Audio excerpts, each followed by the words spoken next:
എടോ ജയിലുകളൊക്കെ താൻ പിടിച്ച ഗുണ്ടകളെ കൊണ്ട് ഫുള്ളാ. 3 സെൻട്രൽ ജയിലുകളിലും ഹൗസ്ഫുൾ ബോർഡ് എഴുതി തൂക്കിയിട്ടിരിക്കുക. ആ ഗുണ്ടകൾക്കൊക്കെ ഉണ്ട കൊടുക്കാൻ തന്റെ അച്ഛൻ കട്ടുണ്ടാക്കിയ കാശ് കൊണ്ടുവരോ?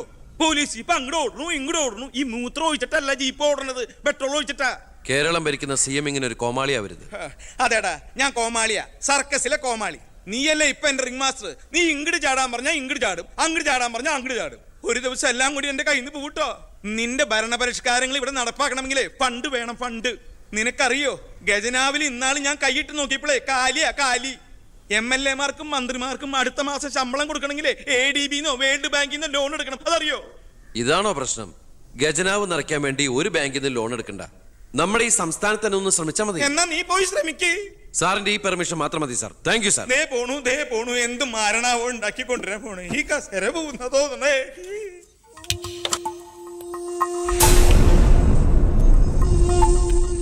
15 വർഷങ്ങൾക്ക് മുമ്പ് ഈ മന്ത്രി ദിവാകരന് ഇലക്ഷനിൽ മത്സരിക്കാൻ കെട്ടിവെക്കാനുള്ള പണം പോലും പാർട്ടിക്ക് സംഭാവന ചെയ്യുന്നു. പക്ഷെ ഇന്ന് അയാൾക്ക് കൊട്ടാര സദൃശമായ ബംഗ്ലാവുകളും മെട്രോ നഗരങ്ങളിലെ ഷോപ്പിംഗ് കോംപ്ലക്സുകളും അടക്കം കോടികളുടെ ആസ്തിയുണ്ട്. രാജൻ ജോസഫ് എന്ന പേരുള്ള ഒരാളുടെ 5 നക്ഷത്ര ഹോട്ടലുകളാണിതെല്ലാം, 9 എണ്ണം. ഇങ്ങനെ ഒരാൾ ഈ ഭൂമി മലയാളത്തിലില്ല എന്നുള്ളതാണ് സത്യം. ബിനാമി പേരിലും മറ്റ് അഡ്രസ്സുകളിലും നമ്മുടെ എക്സ് മിനിസ്റ്ററും മുൻ പാർട്ടി പ്രസിഡന്റും ഒക്കെ ആയിരുന്ന ഗോപാലകൃഷ്ണ പിള്ളയുടെ ഹോട്ടലുകളാണിതെല്ലാം. ഏകദേശം 100 കോടിയോളം ആസ്തി വരുന്ന ഈ വസ്തുക്കൾക്ക് ആളോ അവകാശങ്ങളോ ഇല്ലാത്തതിനാൽ നമുക്കിത് ഗവൺമെന്റിലേക്ക് കണ്ടുകെട്ടാം. ഒന്ന് നിർത്തണം. ലൈറ്റ് ഓൺ ചെയ്യ്. താൻ എന്തിനുള്ള പുറപ്പാടാ? സാർ, ഇതുപോലെ 100ഓളം പേരുടെ ബിനാമി ഇടപാടുകളും വൻ അഴിമതി കേസുകളും ഇവർ കണ്ടെത്തിയിട്ടുണ്ട്. അതിൽ 25ഓളം പേർ രാഷ്ട്രീയ പ്രമുഖരാണ്. മാധവൻ നമ്പ്യാർ മുതൽ എന്റെ അച്ഛന് പങ്കാളിത്തമുള്ള ചെറാക്കുളം ഫൈനാൻസേഴ്സിന്റെ ഉടമ പവിത്രം വരെയുണ്ട് സാർ ലിസ്റ്റിൽ. ഏകദേശം 1500 കോടിയിലേറെ നമുക്ക് ഖജനാവിൽ നിറക്കാൻ കഴിയും. അത്തരം പറയലടോ ആഭ്യന്തര മന്ത്രി. ഇവരെ ഒന്നും നമുക്ക് തൊടാൻ പറ്റില്ല. മന്ത്രിസഭ നിലനിർത്താനും MLA മാരെ ചാക്കിട്ട് പിടിക്കാനും തെരഞ്ഞെടുപ്പിന് കോടികൾ വാരി വിതറാൻ കഴിവുള്ള പൊളിറ്റിക്കൽ കിങ് മേക്കേഴ്സ് ആണ് ഇവരൊക്കെ. എന്തായാലും ഇവർക്കെതിരെ ആഞ്ഞടിക്കാൻ തന്നെയാണ് എന്റെ തീരുമാനം. ആഞ്ഞടിക്കാൻ നീ ആരാ? കൊടുങ്കാറ്റോ അതോ കത്രീനയാ? സാർ, ഞാൻ പറയുന്നത് എന്താന്ന് വെച്ചാല്, നീ എന്ത് പറഞ്ഞാലും അത് നടക്കില്ല. കോടതിയും നിയമവും മന്ത്രിസഭയും ഒക്കെ വിലക്ക് വാങ്ങാൻ ആസ്തിയുള്ളവരായിട്ട് ഒരു ഏറ്റുമുട്ടൽ ഞാൻ സമ്മതിക്കില്ല. വേണ്ട. സാറിനൊരു കാര്യം അറിയോ? നമ്മുടെ കേരളം ഭരിക്കുന്ന മുഖ്യമന്ത്രിക്ക് എത്ര കോടികളുടെ ആസ്തിയുണ്ടെന്ന്? തമിഴ്നാട്ടിലും കർണാടകത്തിലും ഒക്കെ ആയിട്ട് എത്ര ഏക്കർ ഭൂസ്വത്തുണ്ടെന്ന്? ഒരു ദരിദ്ര കുടുംബത്തിൽ ജനിച്ച് ഇപ്പൊ കോടീശ്വരനായി ജീവിക്കുന്ന ആ മുഖ്യന്റെ കഥ ഞാനൊന്ന് വിവരിക്കാം സാർ. Lights of. എന്ത് സാറിന് കാണണ്ടേ? നിർത്തടോ. കേരളം ഭരിക്കുന്ന ആ മുഖ്യമന്ത്രി ഞാനല്ലേ. ഞാനിപ്പോ എന്താ ചെയ്യണ്ടേ? അയ്യർ സാറേ, സാർ അതുകൊണ്ട് കൊണ്ടുപോവാ. അടുത്ത മാരണം. വിദേശ നിക്ഷേപങ്ങൾ വ്യവസായവൽക്കരണത്തിന് എങ്ങനെ പ്രയോജനപ്പെടുത്താമെന്ന് എന്റെ ചർച്ചയ്ക്കായി മലയാളി സംഘടനകളുടെ പ്രത്യക്ഷണം സ്വീകരിച്ച സാറും സാറിന്റെ PAയും അമേരിക്കയിലേക്ക് പറക്കുന്നു. നിങ്ങൾക്ക് 2 പേർക്കുള്ള വിസയും ടിക്കറ്റും.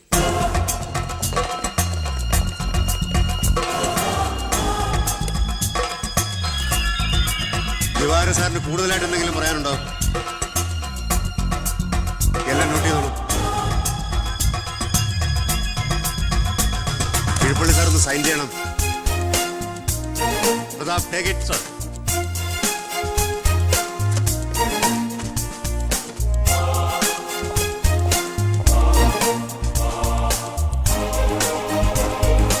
ഒരാളും പുറത്തു പോകരുത്.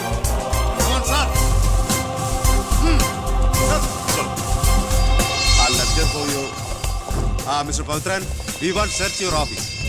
എന്താ ഇതാ search warrant. Take a lock. ആ ലോക്കറിന്റെ കീ എടുക്ക്. ലോക്കർ തുറക്ക്.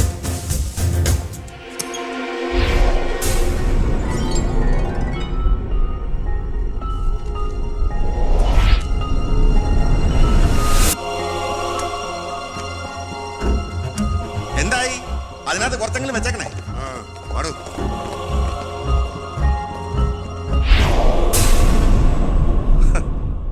ഞാൻ ഒരു കാര്യം പറഞ്ഞേക്കാം. എന്തൊക്കെയായാലും ആഭ്യന്തരം രാജിവെക്കണം.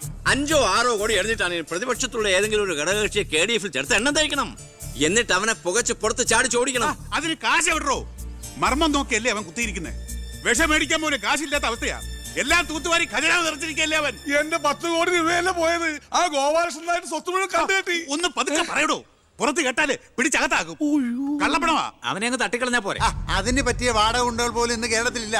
എല്ലാത്തിനും പിടിച്ച് അകത്താക്കില്ലേ. ഇനി ഇപ്പൊ ആരെങ്കിലും പുറത്തുനിന്ന് ഇറക്കിയാൽ തന്നെ അവരെയും പിടിച്ച് അവന്റെ പോലീസ് വെടിവെച്ചു കൊല്ലും. ആ വഴിയൊന്നും അത്ര എളുപ്പമല്ല.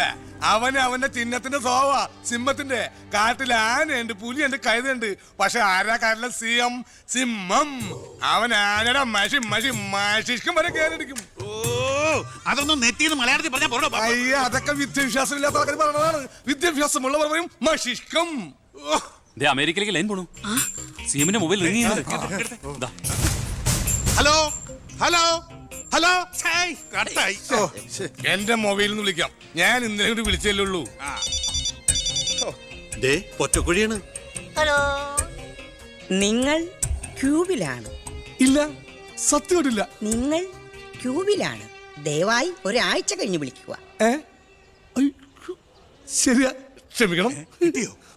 നമ്മൾ ക്യൂബിലാണ്, ഒരാഴ്ച കഴിഞ്ഞ് വിളിക്കാൻ. ചേടാ നമ്മൾ ക്യൂവിലാന്ന് അമേരിക്കയിൽ എങ്ങനെയായിരുന്നു? ഏടോ, അമേരിക്ക വളരെ വലുതായി പോയില്ലേ? അവരെ മറ്റേ സുനാപ്പി വെച്ച് നോക്കിയാണ്. അവൻ രാഷ്ട്രീയ ആചാര്യന്മാരെ പോലും കളി പഠിപ്പിക്കുകയല്ലേ. അവനെതിരായി KDF-ന്റെ എല്ലാ MLA-മാരും തിരിഞ്ഞു കഴിഞ്ഞു. ഇക്കണക്കിന് പോയാൽ ഈ മന്ത്രിസഭ താഴെ വീഴും. പ്രതിപക്ഷം ഭരണപക്ഷത്തിന്റെ തകർച്ച കണ്ട് മിണ്ടാതിരിക്കോ? അവനെന്ന് പത്രക്കാരോട് പറഞ്ഞില്ലേ, അച്ഛൻ നിരപരാധിയാണെന്ന് കോടതിയിൽ തെളിഞ്ഞാൽ പാർട്ടി ആവശ്യപ്പെട്ടാൽ മന്ത്രിസ്ഥാനവും MLA സ്ഥാനവും രാജിവെച്ച് അച്ഛന് വീണ്ടും അവസരം നൽകുമെന്ന്. അതിൽ പിടിക്കണം. പാർട്ടി ആവശ്യപ്പെടണം, അവനെ കൊണ്ട് രാജിവെപ്പിക്കണം. അതിന് അച്ഛൻ ഈ കേസ് ജയിക്കണം. അച്ഛന്റെ പേരിലുള്ള മണിമലയാർ കേസ് തള്ളിപ്പോയതുപോലെ ഈ കൊലക്കേസും തള്ളിപ്പോകും. ഈ കേസ് ഞാൻ ജയിപ്പിക്കും. അച്ഛന് വേണ്ടി ഞാൻ എന്തും ചെയ്യും.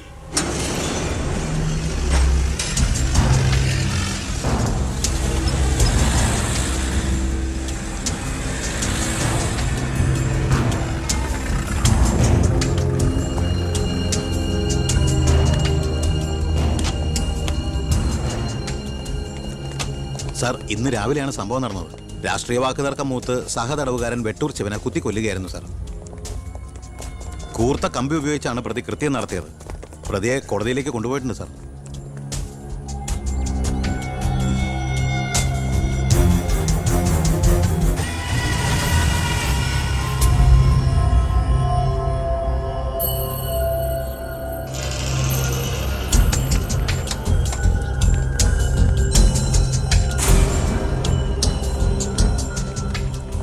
ഒന്നുകിൽ ദൈവം അച്ഛനെ കേസിൽ നിന്ന് രക്ഷിച്ചു, അല്ലെങ്കിൽ അച്ഛൻ സമർത്ഥമായി സ്വയം രക്ഷപ്പെട്ടു.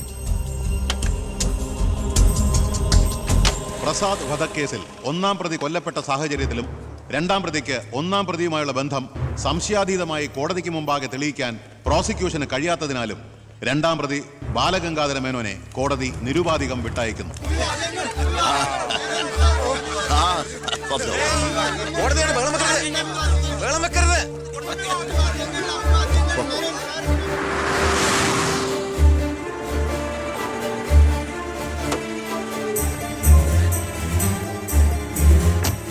ലക്ഷ്മി, ലക്ഷ്മി, അറിഞ്ഞോ നീ? ഞാൻ കേസ് ജയിച്ചടി. ഞാൻ നിരപരാധിയാണെന്ന് കോടതിക്ക് ബോധ്യായി. പത്രക്കാരുടെയും TV-ക്കാരുടെയും മുമ്പിൽ വെച്ച് നിന്റെ പുന്നാരമോൻ വീരവാദം മുഴക്കിയതല്ലേ? ഞാൻ നിരപരാധിയാണെന്ന് തെളിഞ്ഞാൽ എനിക്ക് വേണ്ടി മന്ത്രിസ്ഥാനം രാജിവെച്ച് ഒഴിഞ്ഞോളാമെന്ന്. നീ ചെന്ന് പറയടി അവനോട് രാജിവെക്കാൻ. നിങ്ങൾക്ക് എന്താ ഭ്രാന്ത് പിടിച്ചോ? ഭ്രാന്തായിരുന്നടി, അധികാരം കയ്യില്ലാത്ത എന്റെ ഭ്രാന്ത്. എനിക്ക് അറിയാൻ പാടില്ലാണ്ട് ചോദിക്കുക. നിങ്ങൾക്ക് ഇതുവരെ മന്ത്രിയായി കൊതി തീർന്നില്ലേ? ഇല്ല, എന്റെ ഏറ്റവും വലിയ ലഹരിയ അധികാരം, മന്ത്രിസ്ഥാനം. മനസ്സിലാവില്ല നിനക്കൊന്നും. എനിക്ക് മന്ത്രിയായിട്ട് തന്നെ ജീവിക്കണം. മന്ത്രി കസേരയിൽ ഇരുന്ന് തന്നെ മരിക്കണം. നിനക്കറിയോ, അധികാരം നഷ്ടപ്പെട്ടത് മുതൽ മനസമാധാനത്തോടെ ഞാൻ ഉറങ്ങിയിട്ടില്ല. വീണ്ടും മന്ത്രിയാകുക എന്നുള്ള എന്റെ ഒരു വാശിയടി.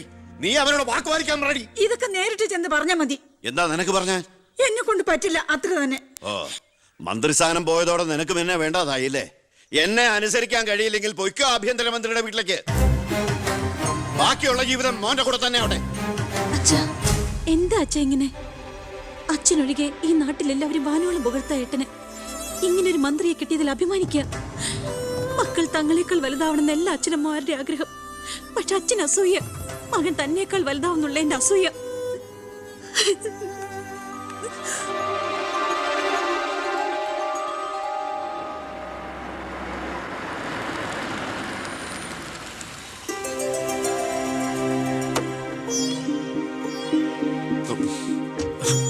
അമ്മേ, ശാരി, ഇത് ആരാ വന്നിരിക്കുന്നത് നോക്കിയേ. വാമേ, അമ്മേ, നീ പോയൊരു ചായ ഉണ്ടാക്കി കൊണ്ടുവാ. നിന്റെ കൈപ്പുണ്യം അമ്മ അറിയട്ടെ. വാമേ, അമ്മയ്ക്ക് ഇങ്ങോട്ട് വരാൻ അച്ഛൻ പെർമിഷൻ തന്ന നിലയ്ക്ക് അമ്മയുടെ ഈ വരവിന് എന്തോ ഒരു ലക്ഷ്യമുണ്ടല്ലോ. എന്താ അമ്മയുടെ മുഖത്തിനൊരു വാട്ടം? ഇത് സന്തോഷിക്കേണ്ട സമയമല്ലേ? അച്ഛനാണെങ്കിൽ കേസെല്ലാം ജയിച്ചു, മകനാണെങ്കിൽ ഹോം മിനിസ്റ്റർ. ഞാൻ മാറി താമസിക്കുന്നു എന്നതൊഴിച്ചാൽ വേറൊരു പ്രശ്നവും ഞാൻ അമ്മയെ കാണുന്നില്ല. പറയമ്മേ, എന്താ പ്രശ്നം? എന്തിനാടാ നിനക്ക് ഈ മന്ത്രിസ്ഥാനം? നീ രാജിവെക്കണം. അപ്പോ അച്ഛൻ ഇതിനാണ് അമ്മ ഇങ്ങോട്ട് അയച്ചത്? നിന്നോട് യാചിക്കാൻ വേണ്ടിയാണ് ഞാൻ വന്നത്. അമ്മ എന്ത് പറഞ്ഞാലും ഞാൻ ഇതുവരെ അനുസരിച്ചിട്ടേ ഉള്ളൂ. പക്ഷേ ഈ കാര്യത്തിൽ അമ്മേനോട് ക്ഷമിക്കണം. ഇപ്പൊ ഞാൻ അമ്മയെ അനുസരിച്ച അത് എന്നെ ജയിപ്പിച്ചു വിട്ട ജനങ്ങളോട് ഞാൻ ചെയ്യുന്ന വഞ്ചനയായിരിക്കും. അത് തന്നെയല്ല, തുടങ്ങി വെച്ച ഒരുപാട് കാര്യങ്ങൾ എനിക്ക് പൂർത്തീകരിക്കാനുണ്ട്. അതുകൊണ്ട് തൽക്കാലം എനിക്ക് രാജിവെക്കാൻ നിർവാഹമില്ലെന്ന് അമ്മ ചെന്ന് അച്ഛനെ പറഞ്ഞ് മനസ്സിലാക്കണം. കുടുംബ ബന്ധങ്ങൾ മറന്ന് നീ മന്ത്രിയായിട്ടിരുന്ന നാട് നന്നാക്ക്. അച്ഛനും അമ്മയും നിനക്ക് വേണ്ടല്ലോ. അമ്മേ, ഞാൻ പറയുന്നത് നീ എന്നോട് മിണ്ടണ്ട.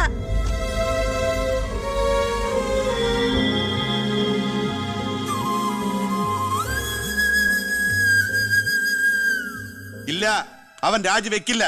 അവൻ രാജിവെക്കുമെന്ന് കരുതിയ നമ്മളാ മണ്ടന്മാർ. ചക്കരക്കുടത്തിലല്ലേ കൈയിട്ടിരിക്കുന്നത്.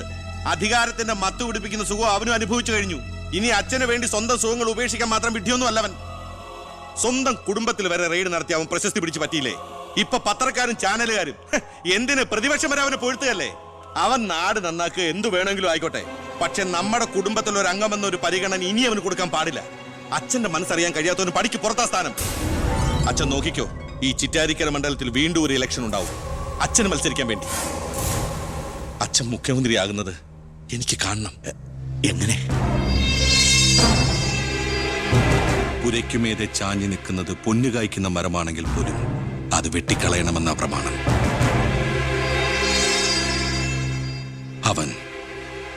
അവൻ ഇല്ലാതാകണം.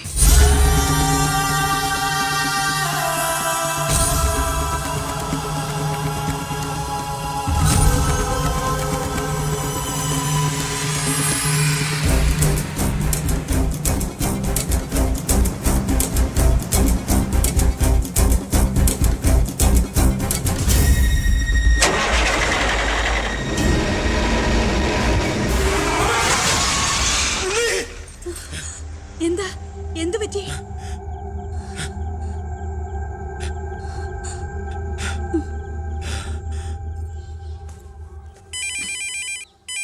ഞാൻ എടുത്തോളാം. ഹലോ ഉണ്ണി, ഉണ്ണി, ഉണ്ണി, നീ എന്താടാ ഒന്നും ഉണ്ടാത്ത്? അച്ഛാ,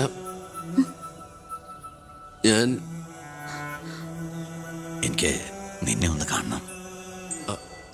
ഞാനിപ്പോ ഡൽഹിക്ക് പോകാൻ വേണ്ടി എയർപോർട്ടിൽ പോകാൻ നിൽക്കുക. എന്തായാലും ഞാൻ അവിടെ വന്നിട്ട് നീ പോയാ മതി. ഉടനെ എന്താ? അച്ഛനാ, ആ ശബ്ദത്തില് പഴയ സ്നേഹവും വാത്സല്യവും ഒക്കെ എന്നെ ഉണ്ണീന്ന് അച്ഛൻ പണ്ടങ്ങ് വിളിച്ച് കേട്ടതാ. പിന്നെ ഇപ്പോഴാ ഇങ്ങോട്ട് വരണുണ്ടെന്ന്. ഈശ്വരാ.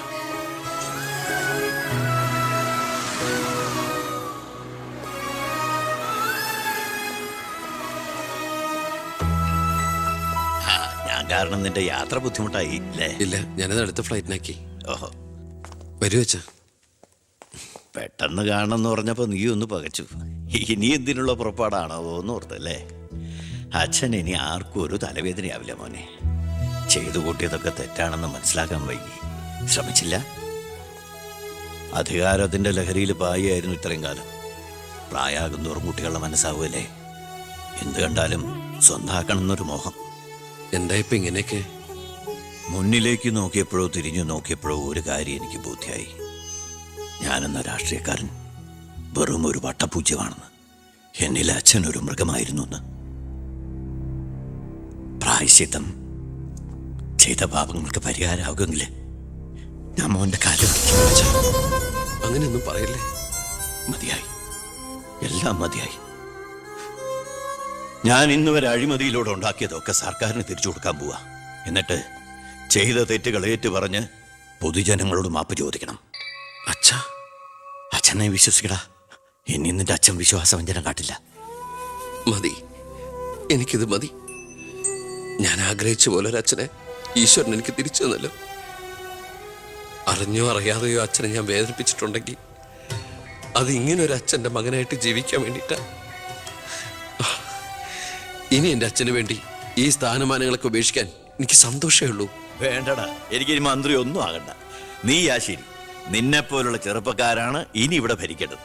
അടുത്ത തലമുറ നിന്നെ മാതൃകയാക്കുന്നത് നിറഞ്ഞ മനസ്സോടെ എനിക്ക് കാണണം. എന്നിട്ട് ഇങ്ങനെ ഒരു മന്ത്രിയുടെ അച്ഛനായിട്ട് ഇനിയുള്ള കാലം അഭിമാനത്തോടെ എനിക്ക് ജീവിക്കണം. മോളെ, വന്നു കയറിയ മഹാലക്ഷ്മിയെ ആട്ടിപ്പായിച്ചവനാ ഞാൻ. എല്ലാ സൗഭാഗ്യങ്ങളും നിങ്ങൾക്ക് ഈശ്വരൻ തരും. നന്നായി വരും. ഉണ്ണി, ഇപ്പൊ എനിക്ക് മനസ്സിന് എന്തൊരു സ്വസ്ഥതയാണെന്നറിയൂടാ. ഇനി എനിക്കെല്ലാം മറന്ന് സമാധാനമായിട്ട് ഉറങ്ങണം. വരട്ടേടാ. നീ ഡൽഹി യാത്ര കഴിഞ്ഞ് തിരിച്ചു വന്നാൽ ഉടൻ 2 പേരും തറവാട്ടിലേക്ക് താമസം മാറണം. മറ്റേ മോളെ,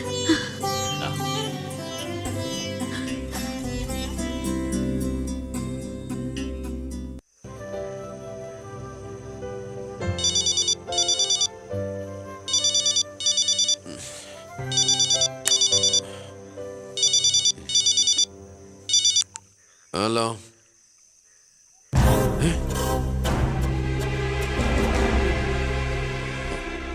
എപ്പോ?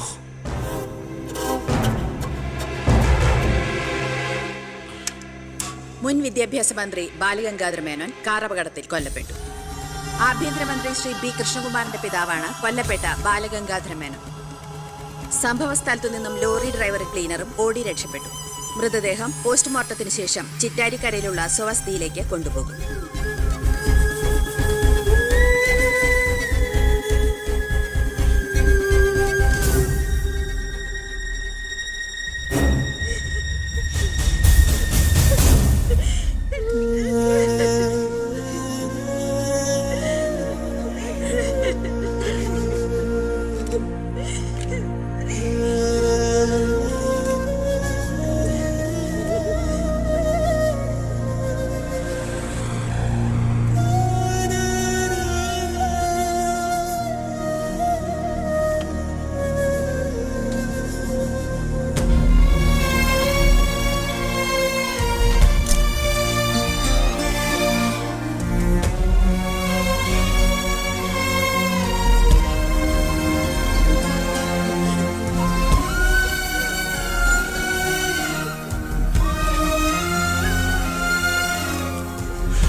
ഇതിപ്പോ ആക്സിഡന്റ് ആണോ കൊല്ലിച്ചതാണോ എന്ന് ആർക്കറിയാം.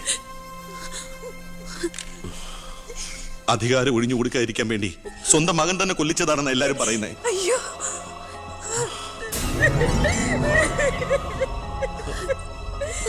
എന്നിട്ട് ആ സമയത്ത് ഒരു ഡൽഹി യാത്രയിൽ ആരും സംശയിക്കില്ലല്ലോ.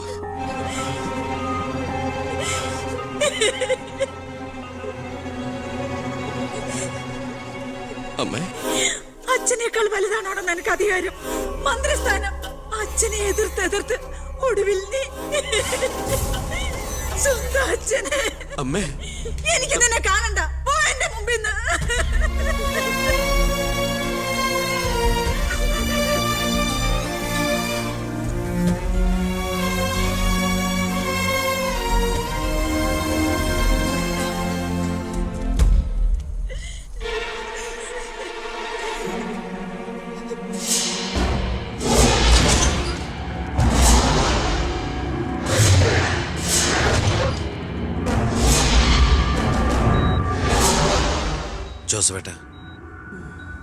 ജോസഫേട്ടൻ അച്ഛൻ്റെ കൂടെ എങ്ങനെയാ? താനിതെങ്ങോട്ടാ? ഞാൻ അങ്ങോട്ടാ? അങ്ങോട്ട് അല്ല ഇങ്ങോട്ട്. കയറോ വണ്ടിയില്. ഇങ്ങോട്ട് കയറോ. ആള് മാറിപ്പോയില്ലല്ലോ. ഞാൻ ജോസഫാ. തന്നോട് വണ്ടി കയറാനല്ലേ പറഞ്ഞു? എങ്ങോട്ടാ എന്നെ കൊണ്ടുപോകുന്നേ? കൊല്ലാൻ. വണ്ടി വിടണോ? 10-25 കൊല്ലം നിഴൽ പോലെ നടന്നല്ലേ എൻ്റെ കൂടെ. താനുണ്ടാകണം ഇനി എന്നോടൊപ്പം. PA ആയിട്ടല്ല, നല്ലൊരു സുഹൃത്തായിട്ട്. സാറിന് വട്ടായോ? താനൊന്നും ഉദ്ദേശിക്കണ്ട. ഇത്രയും കാലം എനിക്ക് വട്ട് തന്നെയായിരുന്നു. ഇപ്പൊ ഇപ്പൊ തിരിച്ചറിവ് വന്നു. എന്റെ മോൻ എന്റെ കണ്ണു തുറപ്പിച്ചിടും. എന്റെ ഈശോയെ, ഞാൻ എന്തായി കേൾക്കുന്നത്? ലക്ഷ്മിക്ക് സന്തോഷമായി കാണുമല്ലേ? അതല്ലേ രസം. ഞാൻ അവളോട് ഒന്നും പറഞ്ഞില്ല. ഒരു സസ്പെൻസ് ആയിക്കോട്ടെ. മകനും മരുമകളും പെട്ടെന്ന് വീട്ടിൽ വന്ന് കയറുമ്പോ അവൾ അന്തം വിട്ടു.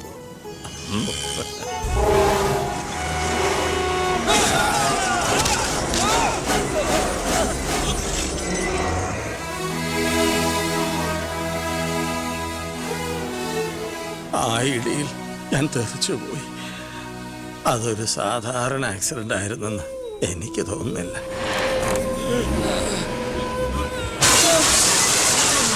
അല്ലെങ്കിൽ പിന്നെ ആ ലോറി പിന്നോട്ടെടുത്ത ശേഷം പിന്നെയും കൊണ്ടുവന്നിടിച്ച എന്തിനാ? മനപ്പൂർവ്വം ആരോ ജയിച്ച പോലെ.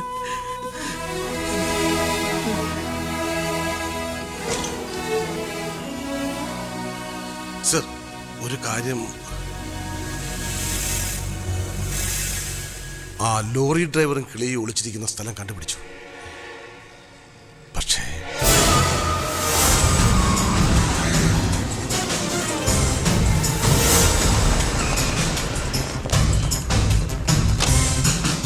ആ ഗേറ്റ് ക്ലോസ് ചെയ്യൂ. ആരെയും വെളിയിലേക്ക് വിടണ്ട.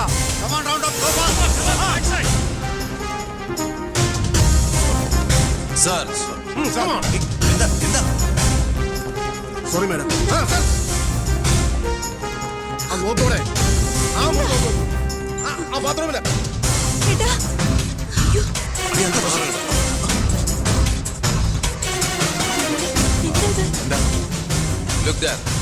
എന്താ പ്രശ്നം? ആരെങ്കിലും ഉണ്ടോ?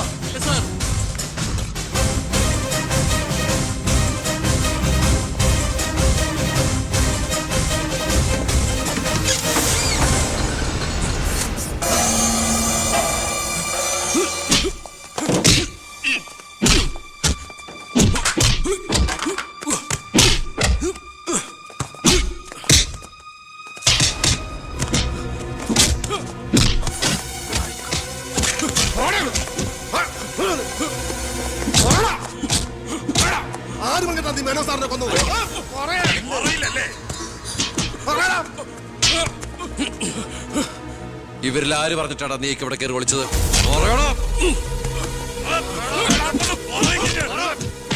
നിർത്തുന്നുണ്ടോ? അമ്മേ, എന്താ എന്താ ഇവിടെ? അമ്മേ, ഇവന് അച്ഛനെ, എന്നിട്ട് ഈ വീട്ടിൽ തന്നെ. വേണ്ട, നീ നിന്റെ പോലീസും ചേർന്ന് എന്നെ ബോധ്യപ്പെടുത്താനാണ് ഈ വേഷം കെട്ടെങ്കിൽ അത് വേണ്ട. നിനക്ക് എന്ന് തുടങ്ങിയടാ നിന്റെ അച്ഛനോട് ഇത്ര സ്നേഹം? ദയവ് ചെയ്ത് ഇവിടുന്ന് ഇറങ്ങി പോകുന്നുണ്ടോ?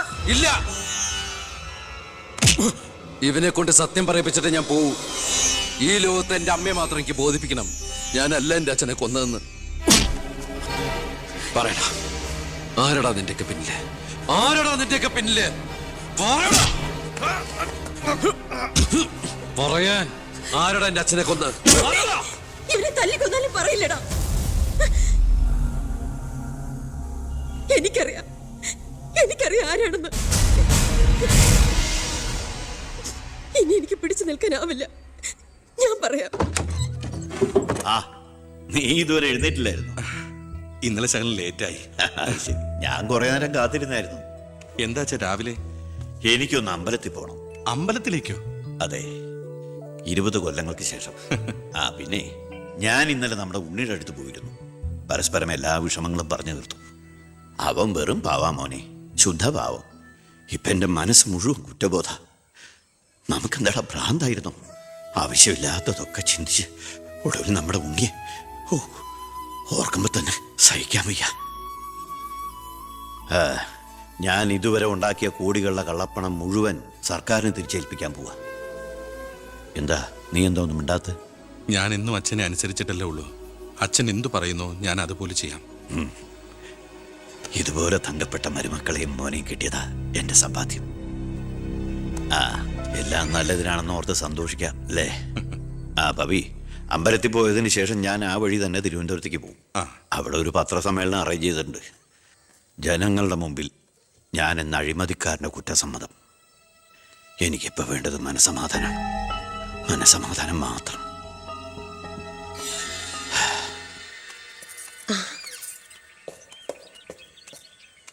സാർ ബെൻസേല്. വേണ്ടടോ, പഴയ ശീലങ്ങളൊക്കെ മാറ്റി നമുക്ക് ഇതിൽ പോവാം. ശരി വാ. സാർ.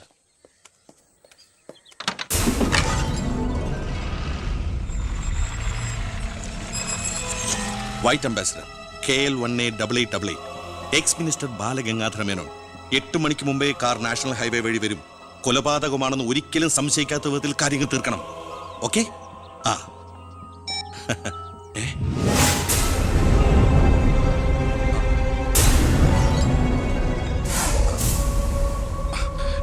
നീ ഇവിടെ നിപ്പുണ്ടായിരുന്നോ? അല്ല മോളെ, നിന്റെ അച്ഛൻ പറഞ്ഞു കേട്ടില്ലേ, മനസമാധാനമാണ് വലുതെന്ന്. നിന്റെ അച്ഛന് മനസമാധാനം വന്നപ്പോ എനിക്കത് നഷ്ടപ്പെട്ടു. വർഷങ്ങൾ കൊണ്ട് ഞാൻ നേടിയത് മുഴുവൻ ഒറ്റ നിമിഷം കൊണ്ട് ഇല്ലാതാക്കണമെന്ന് പറഞ്ഞിട്ട് പോയത് കേട്ടില്ലേ? അയാൾക്കിപ്പോ ഭ്രാന്ത. മോനോട് ഒത്തുകൂടി എന്റെ ഭ്രാന്ത്. നീ ഒന്നും അറിഞ്ഞിട്ടില്ല. പൊയ്ക്കോ പൊയ്ക്കോ.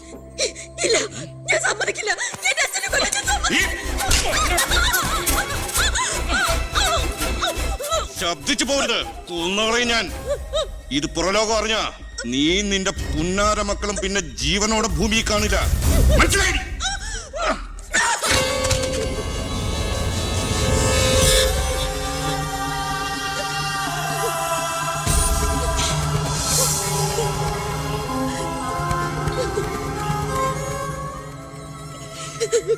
അയാള് ദുഷ്ടനാ. പണത്തിന് വേണ്ടി എന്തും ചെയ്യാൻ മടിയില്ലാത്തവൻ. ഞാനിത് പറഞ്ഞ എന്നെ കുട്ടികളെ അയാള് കൊല്ലും. പറഞ്ഞില്ലെങ്കിൽ ഈ ജന്മം എന്റെ അച്ഛന്റെ ആത്മാവിനോട് പൊറുക്കില്ലടാ. മോനെ ഉണ്ണി, എന്നോട് പൊറുക്കടാ.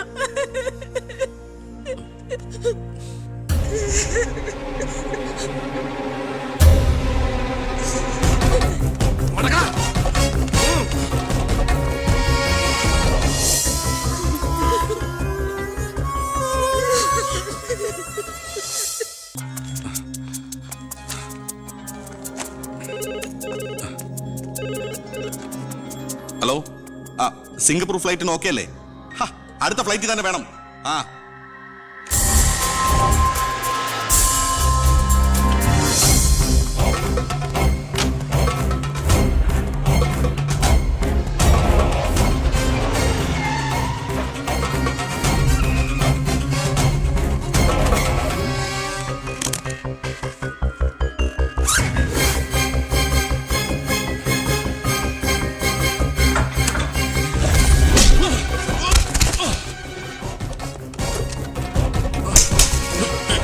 എന്ത് തെറ്റാ എന്റെ അച്ഛൻ നിന്നോട് ചെയ്തേ?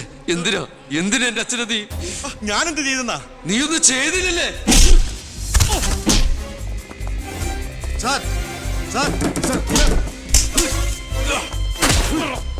ആഹാ, അപ്പൊ ഏതാണ്ടൊക്കെ അറിഞ്ഞു അല്ലേ? പക്ഷെ ആ കൊലയ്ക്ക് പിന്നെ ഞാനാണെന്ന് നിനക്കൊരു കോടതിയിലും തെളിയിക്കാൻ കഴിയില്ല. അത്രയ്ക്ക് പ്ലാൻഡ് ആയിരുന്നടാ മാത്. ഇനി നീയാണ് എനിക്ക് പ്രശ്നമെങ്കിൽ കൊല്ലും ഞാൻ. എന്നിട്ട് കാശെറിഞ്ഞൊരു ബിനാമിയെ കൊലയാളിയാക്കി നിയമത്തിന് മുമ്പിൽ ഇട്ടുകൊടുക്കും. വെറുതെ എന്റെ യാത്ര മുടക്കരുത്.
ഞാനിത് ചെയ്തില്ലെങ്കിൽ അച്ഛൻ്റെ ആത്മാവിന് ശാന്തി കിട്ടില്ല.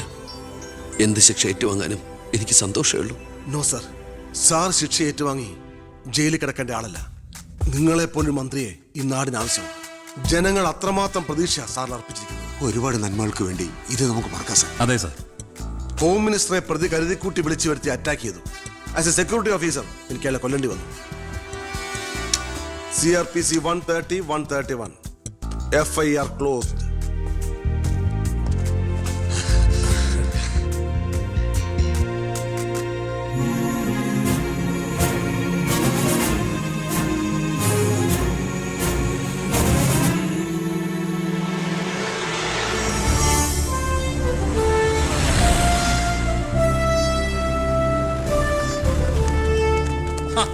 കൃഷ്ണകുമാർ നന്നാവുന്നുണ്ടോ? തന്റെ ഭരണതന്ത്രങ്ങളും പരിഷ്കാരങ്ങളും വിചാരിച്ചില്ല ഇത്രയും. ഞാൻ ഭരിച്ചിരുന്ന മന്ത്രിസഭയില് തന്നെ പോലൊരു ചങ്കുറപ്പുള്ള മന്ത്രി ഉണ്ടായിരുന്നെങ്കിൽ ഞാൻ കാണിച്ചു കൊടുത്തേനെ ഈ കേരളം റിയൽ ഗാഡ്സ് ഓൺ കൺട്രിയാണെന്ന്. പക്ഷെ ഇവിടെ ഡെവിൾസ് ഓൺ പീപ്പിളാണ് സാർ കൂടുതൽ. ഒക്കെ ശരിയാവും, ശരിയാക്കണം. കുറച്ചു സമയവും ഒരുപാട് കാര്യങ്ങളും മെനക്കെടുത്തുന്നില്ല. നടക്കട്ടെ.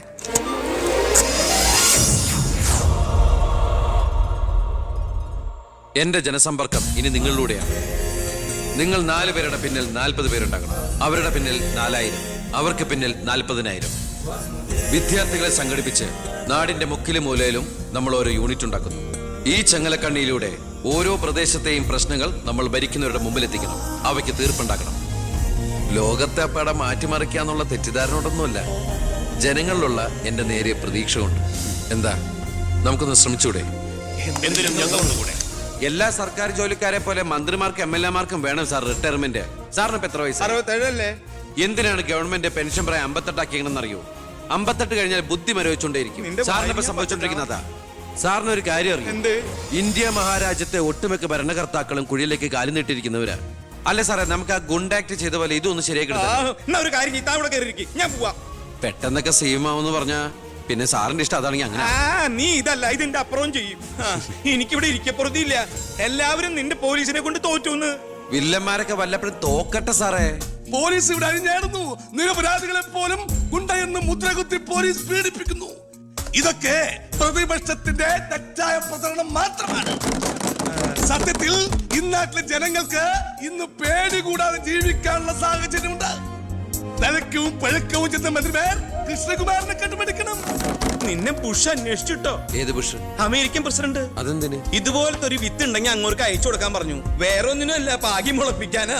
Leadership is action, not position. നേതൃത്വം പ്രവർത്തനമാണ്, പദവിയല്ല.